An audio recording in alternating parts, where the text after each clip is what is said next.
Megan, Munchkin over here. Tyler, My chocolate high 5, 4, 3, 2. Should I need to cry? Thank you. Thank you. Though you're not the best, Lord, you sure are great. And when I'm slow to warm, you accept who I am. Oh, that's just the easy side of me. No, there is so much more to me. I think it's the easy side of me that gets right to your core. You want to show them what we do in music? What do we do? Signing and music for me went hand in hand all the time. What's interesting about it is my mother taught a sign language class, and even though I'd been exposed to sign language like any other language, because it wasn't always spoken at home, I didn't get it right away. I had to learn it. I had to take classes, so I took my mom's classes. Loud. There was a guy in the class who played guitar, who was talking to my mom, and she wanted to learn guitar, so he was going to give her lessons. So I thought, well, hey, same house. I paid him $3. She taught him sign language, and I practiced sign language with him. And so I learned to play guitar because of my sign language classes. Should the water become deeper, will the thing to be done is plunge below water and a diver become? But it sort of started the beginning of signing and music together. Plunge below water and a diver become. Now tell me about this great combination of singing and signing. How did this come about? I know you had a grandmother who's 90 years old. You wrote a song about her, and she was hearing impaired. Is that how it all started, or where did the whole combination come from? That was the start of it, because I had actually been playing with Goran at the Yellow Door before. And one of the times that I was playing there with Goran and another friend of ours, Carrie came and was in the audience, and she saw it, and she's a music teacher. And she was intrigued by the sign language. And I had dedicated the song to my grandmother, and I had videotaped it only because I wanted her to see it, and she couldn't come to Montreal to see it. And I wasn't normally going to sign it in front of people. My mother's hands speak with laughter and with love. My mother's hands. For the first time, I wrote a song about my grandmother called Beauty and Grace. And that's the only song I've ever written that was first written for sign language, because it was written for her, so I wrote it signing first. And it was neat because the first lines are my mother's hands, but the sign for it is grandmother, but grandmother is mother's mother. It's like the two generations. So it works out really nicely.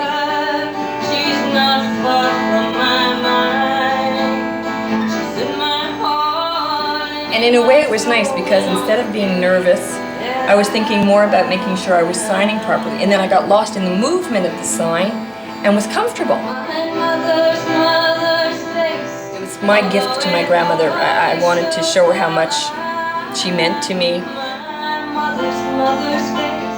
There were people going, oh God, I was crying, because sign language takes poetry and makes it so beautiful that you cannot help but feel the emotion.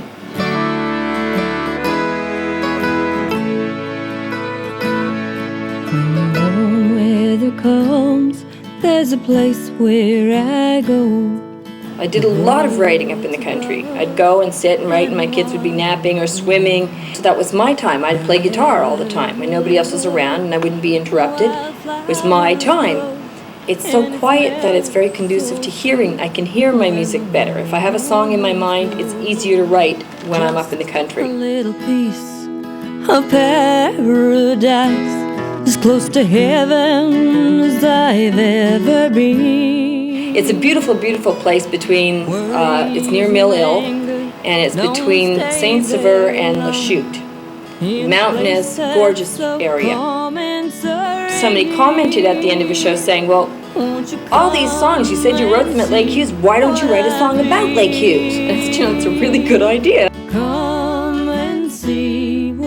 So when I went up, I did write one about it while I was in a really relaxed mood, sitting in a hammock, looking out at the lake. I started thinking about the song, And then at the next show I played it, and they went crazy. They loved it. It was fantastic, and everybody wanted one. And then they were sending it all over Canada to their relatives who come down and spend time at Lake Hughes. And so every time I spoke to people, they would say, "Yeah, we saw you on TV, and we heard you on the radio." And then I thought they'd be really proud that I said Lake Hughes. And they're like, "Yeah, but kind of mumble. Next time, mumble Lake Hughes. Because it sounds so beautiful. We don't want everybody moving here." Worries and anger don't stay very long in a place that's this calm and serene. Won't you come and see what I mean? Come and see what I mean. I went too far. I went too far. The album itself, there's no way it would have ever happened without Gordon. It was just, he started out helping me out, and then as a writer and a singer, and then singing with me. And what was intriguing about it is working with Goran. I was just starting as a writer, and I really didn't take myself as seriously. And Ralph, or Eric Hammerbeck, professionally known as Eric Hammerbeck, was the first one who said, "Oh, you should get together with Goran. He could help you out with this stuff."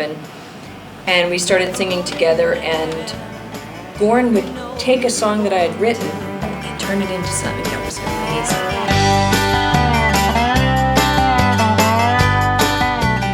I mean, it would be within 3.5 seconds, basically. He'd start playing something, and he'd capture the mood, almost the way I feel like I can when I'm doing sign language. He would capture the mood of the song and play it the way I would almost dream that it would sound, and sometimes even better than I could have dreamed. So close in the summertime.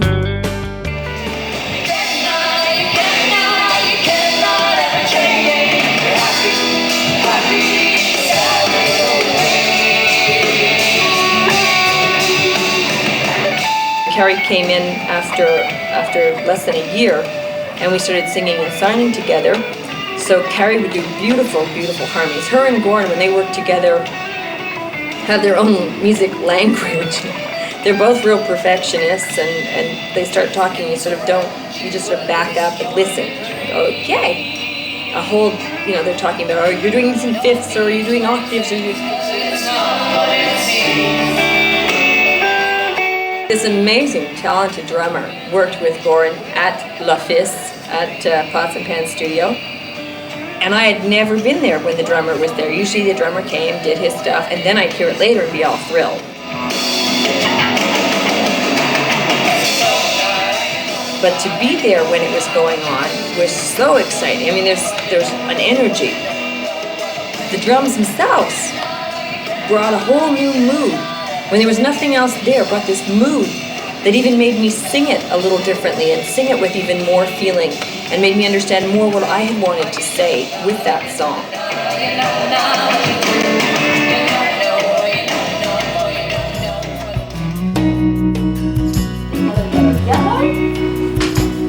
Very nice. But you know what, guys? It's time to go home. Oh, I'm happy with Again. Comes fast, doesn't it? Okay, so we have to get and my tears I feel. Should I need to cry? So, for me to have a part of my life where sign language is an everyday occurrence, the culture itself surrounds me, and I'm learning about it without studying it like a subject. I'm learning about it by living it. That means more to me. So I couldn't give it up. I'd rather cross the bridge and be in 3-hour traffic and leave at 6:30 in the morning any day. So much more to me.